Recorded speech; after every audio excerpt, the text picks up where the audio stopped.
everybody. It's Jay Kitchen from jaysbeard.com. I hope you're doing well today.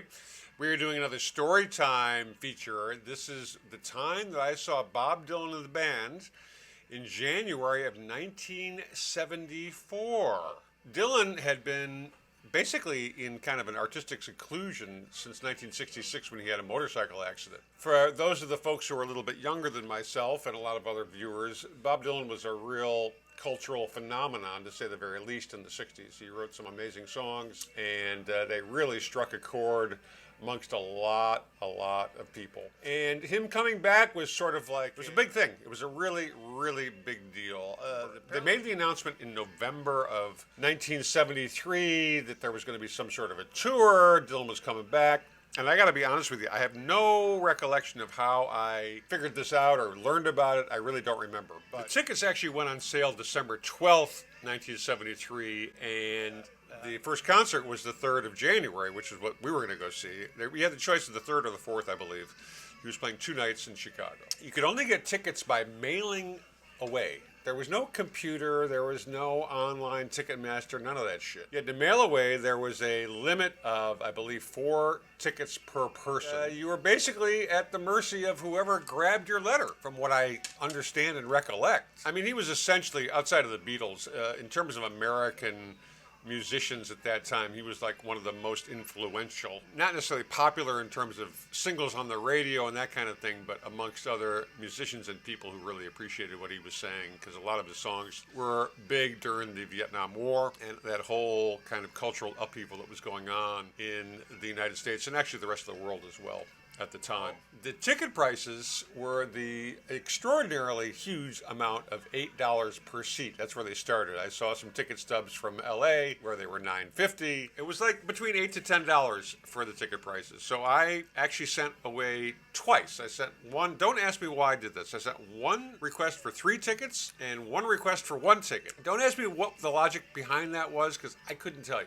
The bottom line was I got all 4 tickets. I lived in Michigan, which was a bit of a ways from Chicago, about 2.5, 3.5 hours, depending on the time change and the way you went. So I must have gotten my parents to get me a hotel room, and I got 3 of my buddies, my friend Rich, and then there was Scott D. and George. And unfortunately, I never invited my friend Scott L., and I really wished I had. That's one of the regrets that I have in my life. And why I didn't invite him, I really don't know. The show that we got tickets for was January 3rd, 1974. It was the first time Dylan had embarked on a major tour in at least 8 years, since 1966 when he had toured with the band previously. So we got the tickets. My friend Rich and I took the Greyhound down to Chicago. It was on the Milk Route for sure. It stopped about every 20 miles, it seemed like. We got to the Holiday Inn in Chicago. We met up with our co-concert goers, and we went out to eat in Greektown in Chicago. Now, the great thing about going out to dinner in Greektown is they would serve you wine if you weren't 18. The drinking age at that time was 18. And we were just under. I mean, I was 4 months until I was 18. And actually, there may have been one of us who was 18 at the time. I can't honestly recollect. I do recollect drinking a fair amount of Greek wine, though, and throwing plates on the floor saying, "Oopa!" in Greektown.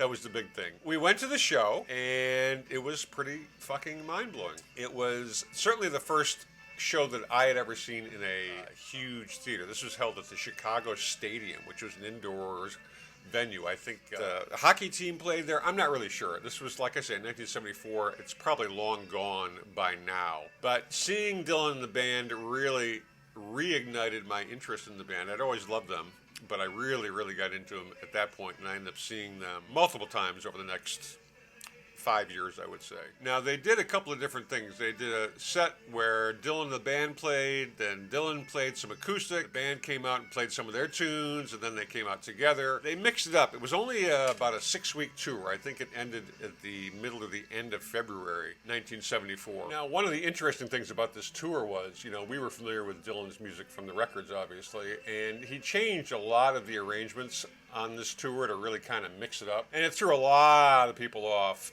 And he continues to do that even today when he tours. I saw him a couple years after this initial show on the Rolling Thunder Review, which is a very different kind of proposition.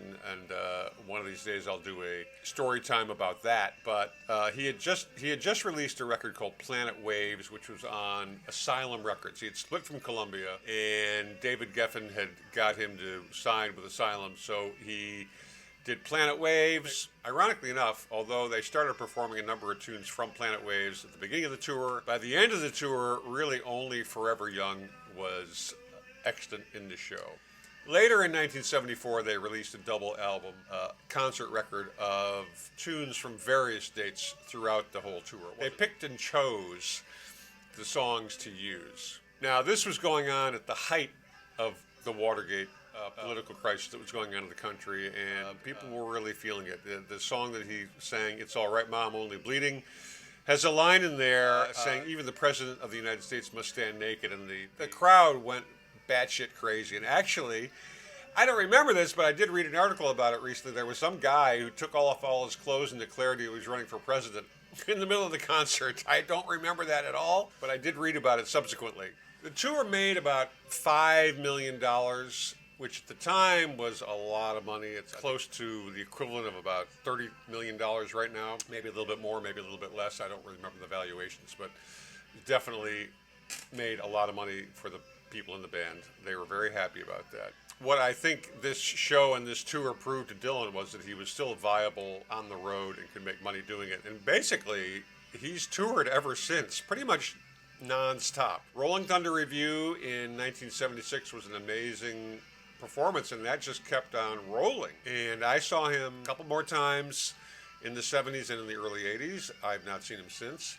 Now, at the time he did this tour, he was the tender age of 32 years old, which is pretty incredible if you really think about it. So we got a little bit of the band playing in the background from the tour. If you have not listened to the band in a while, put on some of their records. They are like, although I believe 4 out of 5 of the members are Canadian, it's a great Americana, North American kind of sound. Robbie Robertson, amazing songwriter, guitarist. All the guys in the band were incredibly talented. Unfortunately, they had a lot of issues internally that tended to break them up.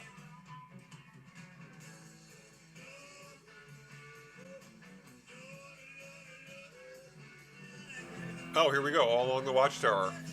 Now, you see, he sped it up a lot. Now, people always say, Hendrix's version is better. They're both different. Dylan wrote the song. So without Dylan, there would be no Hendrix version. Keep that in mind.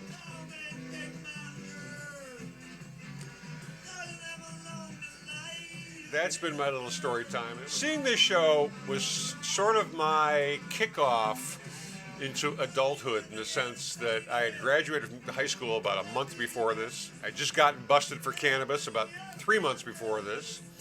And I was going away in about 9 months. I was going to school in the East. So it was a really very pivotal moment for me in a lot of ways. It was sort of a demarcation between before leaving home and after leaving home. So it has a lot of significance to me. The return of Dylan was such a big deal. It was on the cover of Newsweek a week after the first show, with like a 6 or 8 page article about Dylan and the show and all related things. Yeah, I saved the cover. I hope you enjoyed this. Check out the music. They've got a live concert recording on YouTube, several of them actually. Well worth revisiting. Cheers, everybody. Thank you so much for watching. Please subscribe if you want more content like this. Please leave comments down below. Let us know if you think we're okay, if we're great, if we suck, whatever it may be. Let us know. Stay lifted, stay well groomed. We love you. Be kind. Cheers, everyone.